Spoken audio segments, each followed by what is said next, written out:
looking at the crypto market, then you've been seeing it was a pretty interesting weekend. It was a green weekend. That's because there were several, what is it? I believe it was options that the contract finished on Friday, and so everybody was leading up to the weekend and just ready for a good time.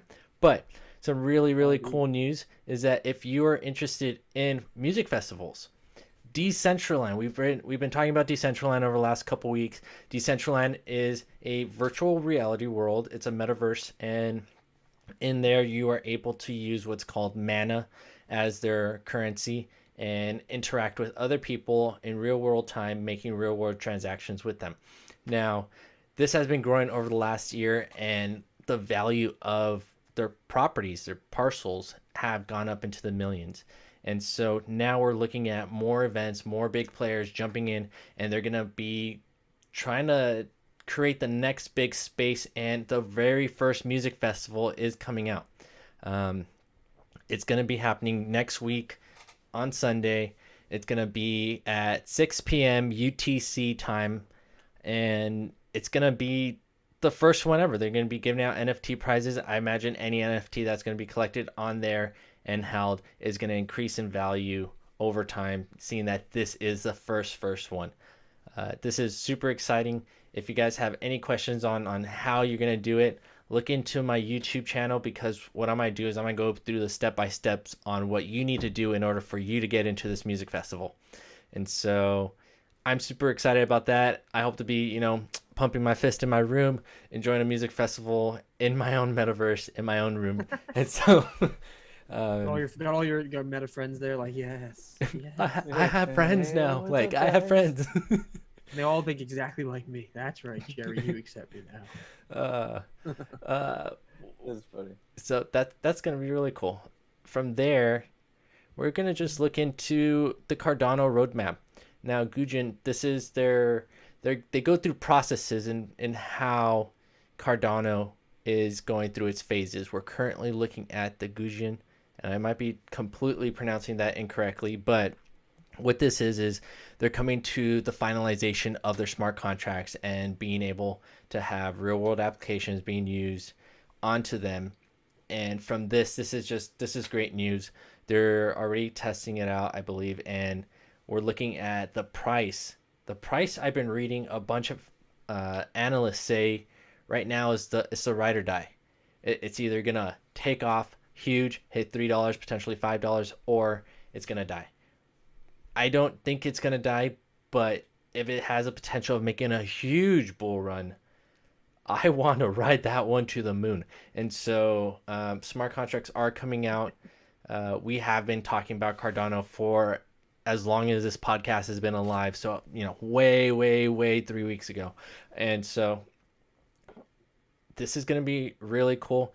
We're still seeing, so pretty much the smart contracts are going to allow, 1,000 additional, times whatever, a number of transactions that are going to be allowed through their network compared to other cryptocurrencies. Not only that, they have speed, they have scalability, and they also have the money backing to it. Now, a big news that came out was that Grayscale Investments, right? Did I say that right? Grayscale? All right, they just made that their number three biggest crypto investment um, portfolio, and it's Cardano. And I feel like that's just huge news, just because anytime large institutions are going to be adopting something as small as Cardano compared to Bitcoin, compared to Ethereum, this gives me really good hope on what the future brings to Cardano.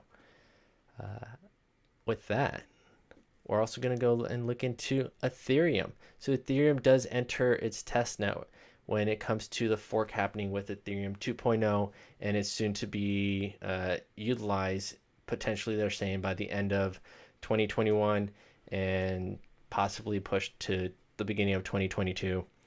But Ethereum is looking very good. Everybody's been saying, they expect Ethereum to flip Bitcoin. When that's going to happen, that's kind of the real question. Why it's going to happen, that's less of a question. Ethereum does have more technology on its side. It does have its greater ability to scale and use its technology in the long run versus Bitcoin already slowing down. The number of transactions you're able to do on Ethereum compared to Bitcoin is huge. The number of transactions you could do on Cardano like it passes it beyond anything that it can keep up with right now. So there's a lot of good news coming out.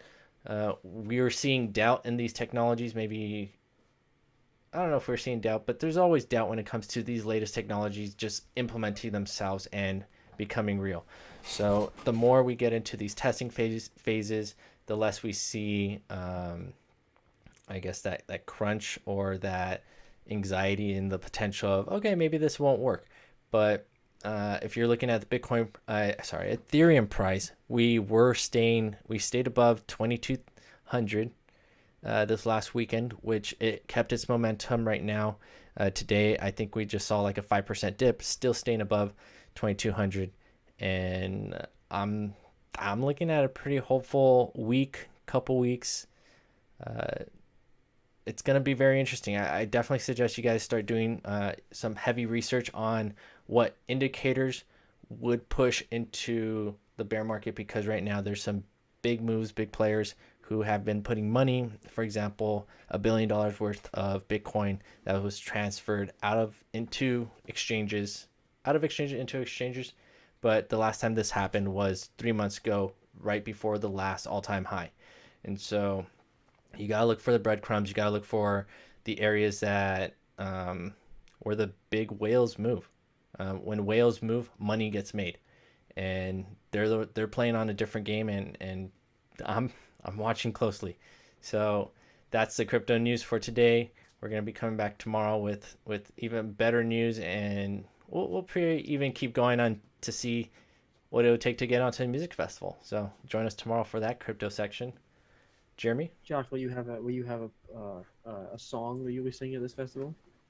Oh, should I come Will out you with be my own doing? song? I mean, I do have a song that I made up in Hawaii that I believe is like potentially a top favorite among the locals, and it has to do with kayaking. I was very, very proud of it. But I'm happy for you. Yeah, you should definitely sing that song. I'd love to hear that song, Josh.